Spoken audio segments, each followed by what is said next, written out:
Yes. The most destructive force in the universe, Harry. Nothing can escape it, not even light. Welcome back to Retro Wednesday at the Titanium Hangar. This is Mike. Today I want to talk to you about the Mego black hole toy line from 1979, 1980. And this is based off of the live action movie. Great movie, by the way. And this is pretty much the whole toy line. My collection's not 100% complete. Got some gap fillers in there. But we're going to talk about each one of these characters, each one of these figures, and what was produced and what was planned but not produced. Talk about this and more on this Retro Wednesday coming up.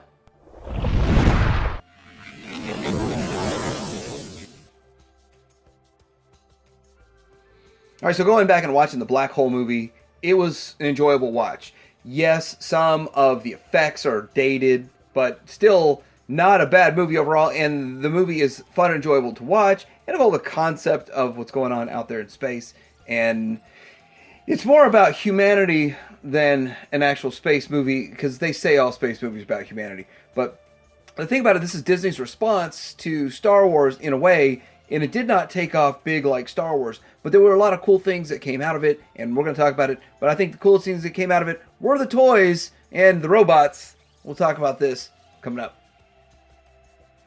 All right, starting out, we're going to take a look at the scale. Now, there are two different scales that they made, the 12-inch, which I will probably just show a picture of. But there's the 3.75-inch, which is what I collect and what I'm going for. And with that, I don't really concern myself with the 12-inch stuff. It's just I'm not a 1/6 collector, and this is a lot more fun to collect, in my opinion. They also went deeper on the 3.75-inch line, and there's more interactivity and stuff like that, which is probably the case with all of these toy lines, starting with Star Wars. Now, you look here, they scale with Star Wars, but of course they have a lot more articulation, but not as much articulation as, say, modern G.I. Joes. Also, these figures do not have holes in their feet for pegs, so no peg holes. And that sucks. I know this guy came out in 1983, this Luke, but I don't keep a farm boy Luke hanging around. So there's that. Just had to pull him off the sail barge. So I'm going to start with these two because they are very confusing because they're very similar. They're not identical twins, but they wear the same clothes. So I believe they use the exact same body, but there's slight different paint apps. So I think the legs are exactly the same, but then you get into the chest, which is still the same. But then you get up to the top where we have some yellow. So the one with all of the yellow on the arms and all solid yellow on the top is Holland. That's Captain Holland. And with that, he was the captain of the Palomino, which was the ship that took them to the Cygnus that was interacting with the black hole, studying the black hole, working on that kind of stuff. But the other one over here is Charles Pizer. So that's the difference between them. So I think that the Holland figure's hair is darker. He's like, it's not black, it's like dark brown. And this is still kind of a dark brown, a different shade of dark brown. But looking at them, I'm going to grab one of them, and I think this one here is in a little bit better shape. So when you look at the articulation, you don't have a swivel here, but you've got the ball joints. It is like the straight arm G.I. Joes for the most part, every way around this. And like Mego did with all these other figures that are out there, the Dukes of Hazzard boys, just the Duke boys, and the rest of them didn't get articulation. And some of the other ones, Micronauts and all that kind of stuff. We'll see more Micronaut stuff coming up when we get to the Century. But this first two figures, very similar, easily confused. So if you want to tell them apart, you can tell them apart by looking at the color of the arms. So next up, we're getting into looking at the Dr. Alex Durant. Now, this is the character that was really intrigued by Reinhardt and wanted to learn from Reinhardt. Actually wanted to stay behind and learn from Reinhardt. And there is the head sculpt. And yeah, it actually does look way different than the other two heads we just looked at. And so all of the heads look slightly different, which is a good thing. Now, he does look like... this isn't exactly what he wore in the movie, so I'm not sure why they went with this. Maybe trying to make it look just a little bit more interesting than his exact clothes, but it's similar in a way. But he's got his jacket on, a blue shirt underneath, which carries forward to the pelvis, and then some brown, dark brown pants, and some black shoes on. Still, this figure, and it's weird. Like, this figure here is always in really good condition. I don't think any kid played with this and had any fun with this. Probably the ones in the white uniforms got played with a lot more because they fit in maybe a Buck Rogers world or something along those lines. But as for the rest of them, there was no interest for kids in a bunch of doctors studying a black hole. That's just my belief. I never had any of these as a kid. Dr. Hans Reinhardt. Now, this guy here was, you kind of look at him as a villain in a way, but he was trying to explore the black hole more. He did some crazy stuff. If you haven't seen the movie, just go watch it. I don't want to reveal everything, but it is a good movie, and his role was very interesting. It was quite creepy in a way, and intriguing at the same time. But the figure is just dude dressed in red. Like, that's it. He actually had a different outfit he wore early on in the movie, which I would have preferred the figure to be made. But I think they looked and compared and contrasted and said he needs to look way different. And the fact that he's red, that makes a whole lot more sense to say, hey, this is the bad guy, and you can identify him as the bad guy, and he's contrasted with the rest of the characters. So I understand why they went this route. He's got like is that a necklace, or is that just his zipper on his chest? Some print there. Another figure that I see in perfect shape almost every time I see him, which I would think that you'd play with the main villain. And they also did some, it's like some gray touch up to his hair. So that's interesting there. It's kind of like a touch of gray for 1979, 1980. But really, just a plain, boring figure. The character was very interesting itself. All right, so this is, I think Harold is his name, Booth. This is the journalist that he had a pivotal role. He died, but here's the thing. This figure should not have been on this small of a buck. He should have been bigger. I mean, it does kind of give him a bit of a belly, but he was a bigger dude. He was kind of a bigger dude, and why didn't they not go a little bit bigger on the figure with it? I mean, the amount of plastic, just give him like 20% more, wouldn't have been that big of a deal. But anyhow, if you watch the movie, I don't want to spoil it. If you haven't seen it, like, I know it's been a long time since the movie's been out, but it's like, hey, I haven't really watched The Black Hole, or I forgot everything about it.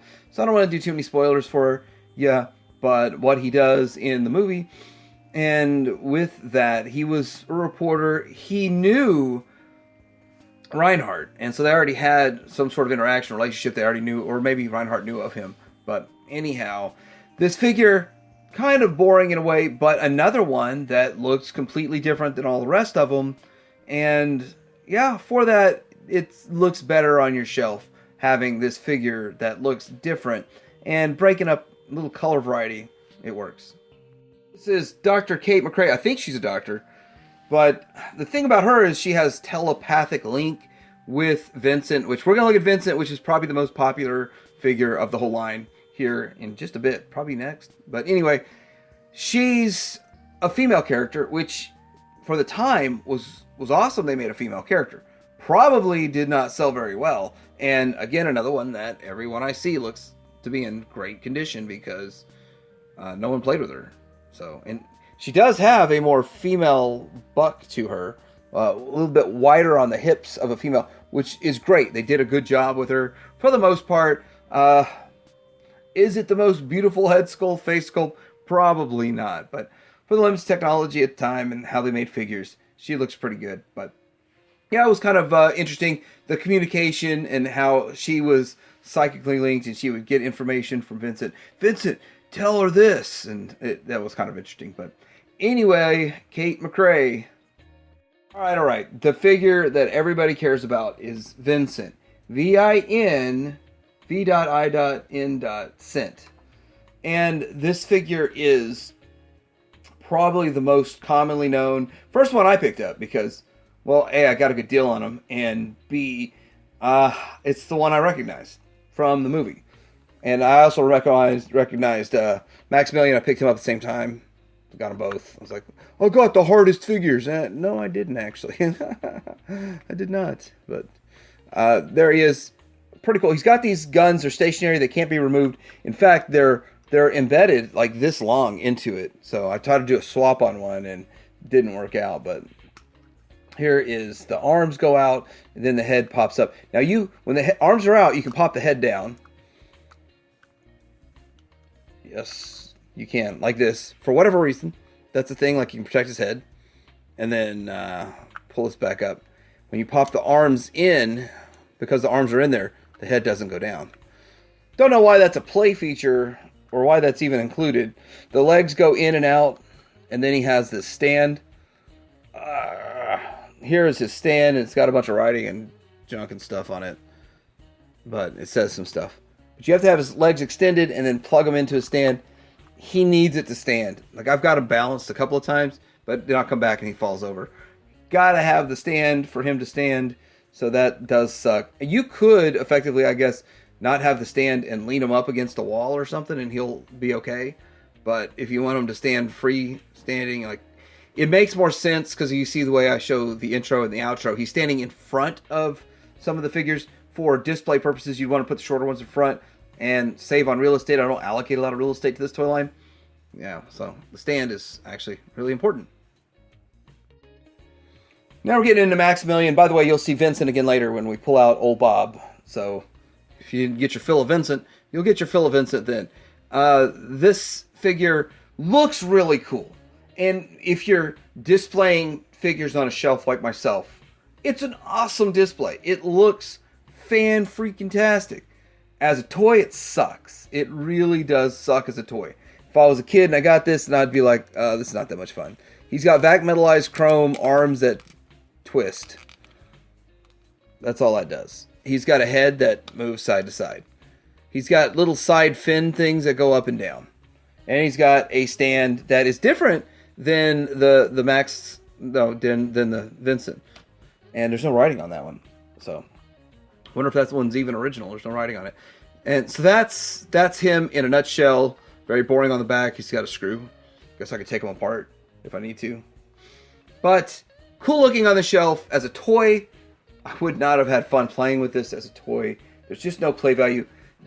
In the movie, the arms didn't go up and down. They opened up slots and then different devices came out. Kind of like an R2-D2 kind of thing on a humanoid style body. And of course, played a pivotal role. He was Reinhardt's right-hand bot, I guess is the way you could say it. Anyhow. Maximilian, and very, very, very popular character.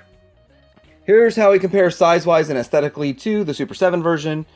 That's how it looks, and I had to pick the Super 7 version up, $20. I actually got this at a store in Florida when I was at Orlando, Florida. So anyhow, looking at them, I like the modern one a little better, but the vintage one has that charm.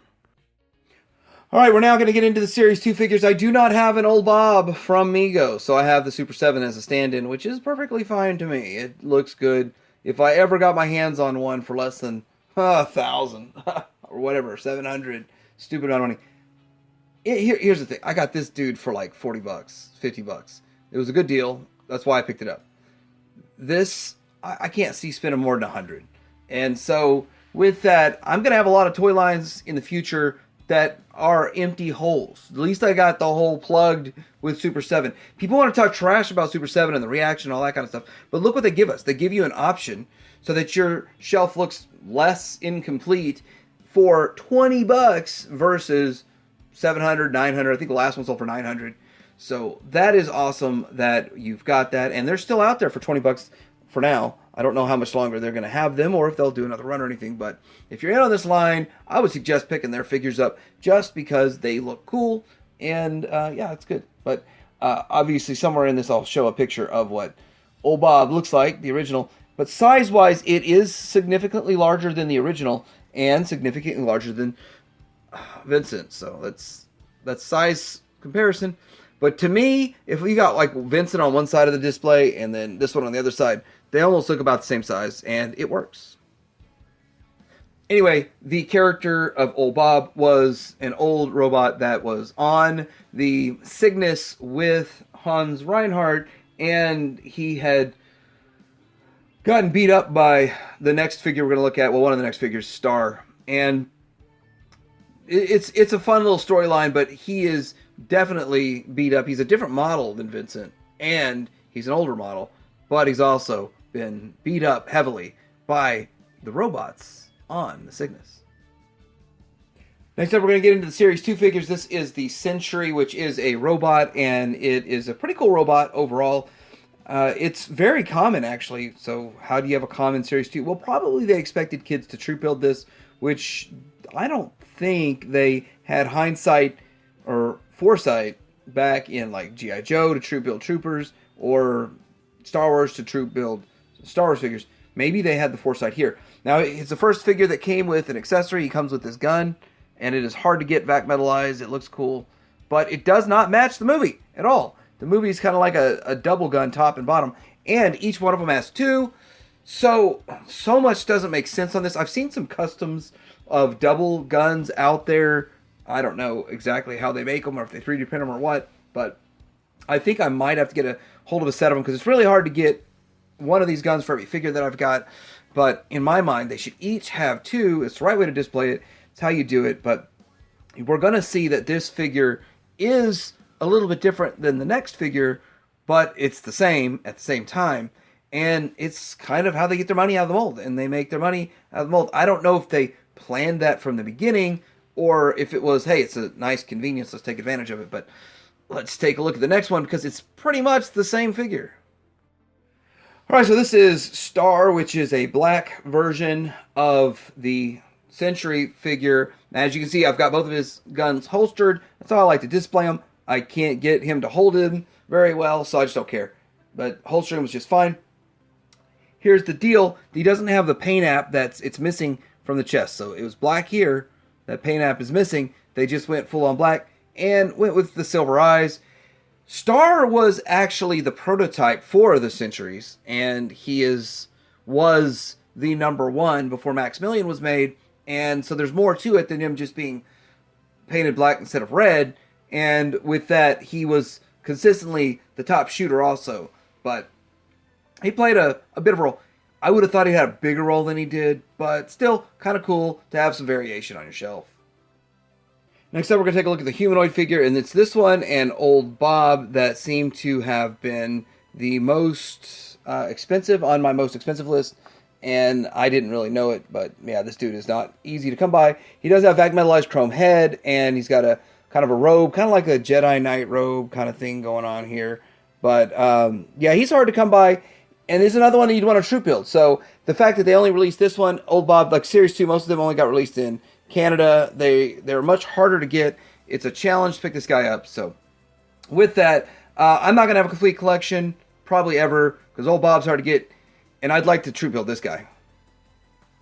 All right, so next up, they repurposed the laser scope fighter from Buck Rogers. This is sort of just like a toy game kind of thing. I'll leave Buck Rogers in it. Now, the only reason I bought this, because this really isn't that great, the only reason I bought it is because it serves double duty. Now, the stickers and decals are going to be different for the black hole one. It's just going to say black hole all over it. It's going to look different, but the way this works is it shoots like that, and there's the light, and the effect, the way it works is you can see what's going on, you're shooting it. Alright, so you got them lined up. You can see the figures right there. You see it's moving. I'm shooting Reinhardt. And then there's that. Anyway, that's fun, right? And that's what this whole thing is. It's not the greatest toy in the world, but it's something. It was definitely something. That's the laser scope. Some more stuff that I don't have. I don't have the 12-inch stuff, so show a picture of the 12-inch stuff. And you can see the card backs that go along with these figures. Also, there's the 6-inch line of magnetic that was released out of the U.S. I don't think it was released in the U.S. anywhere with that. Those are kind of interesting. Those are kind of cool. Those might actually scale with modern-day figures if you wanted them to. So that's kind of cool and interesting anyway with the magnetic figures. They only made the droids, basically. Then there was some unreleased stuff. So they made the Cygnus playset and the Palomino ship. both of which are really cool. Now, the Palomino ship was very small and would have hit a low price point, and honestly, it's kind of dorky looking, but would have been cool to have some more to this line, something else out there to kind of give this line some legs. As much money as they spent for the licensing, would have been nice to see them do that.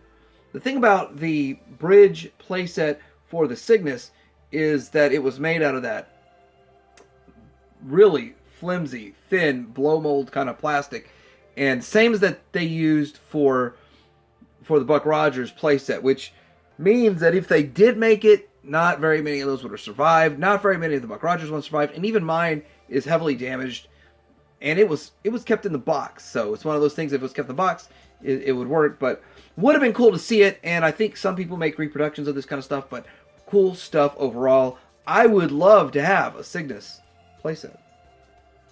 So I hope you enjoyed this look at the 1979-1980 toy line from Mego for the Black Hole movie.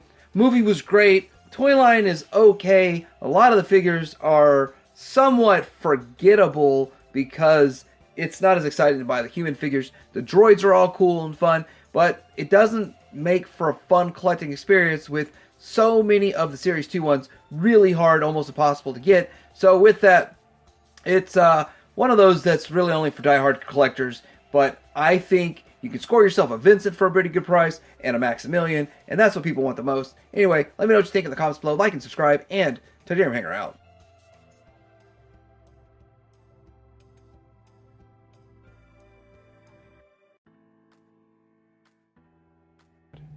Maybe it never got through. That ship just disappeared.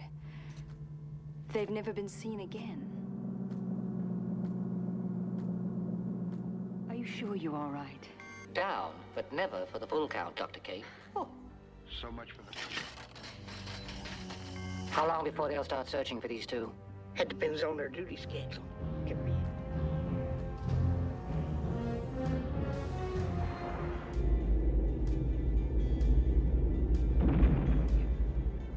They'll never be obsolete. Carry on the tradition. We're the best.